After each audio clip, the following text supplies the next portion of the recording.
Julie Pianto here with Bernard Kelly from retirelaughing.com. So Bernard, tell me, just how much money do I need to retire? Yes, well, that's as long as a piece of string, Judy. But let's just say you're an average income person from, an ordinary, let's say a relatively comfortable environment, and you're earning $75,000 or $80,000 a year. They say that you need about two-thirds, or you might need a little bit more of that in the early years when you retire. So you might need 90% of your current income. Now let's just say you're on $80,000, so you're going to need about $70,000 to retire as an income.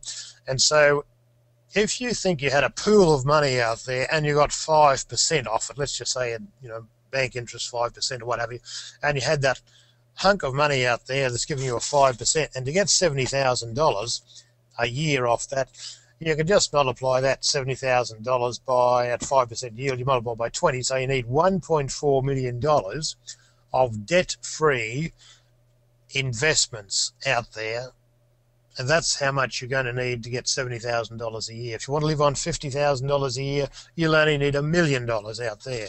Oh, But the reality, not very much at all, really? well, for most people who are employed, you can never do that through superannuation. Statistically, even if you start work and put in your 9% or whatever it's 12%, whatever it's going to be, from the day you're 21 till the day you're 65, that will never give you enough. That will just give you a big enough pool to pay yourself the pension.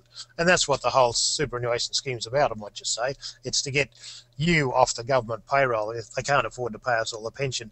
But in general terms, if you need $1 million in free and clear investments out there, and that excludes your family home, of course, you really have to, the only way you can do it when you get to 50, the only way you can catch up is to utilise the very successful investment strategy that I use with my private clients, and that's to do a negatively geared investment property that has the ideal tenant close to a whole job, where there's lots and lots of jobs in solid, strong economic zones, where the capital growth is supposed to be going quickest, and where the land tax is least, and where the rents are higher. And that's the formula that I use to help my private clients get closer to where they need to be.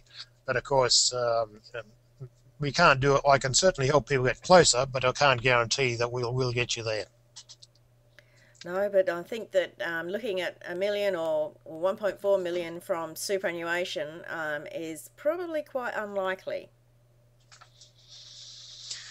That's true. Yeah, most people in there starting towards retirement now, the superannuation scheme has really only been at 9% since 1977, so it really it hasn't had time to work.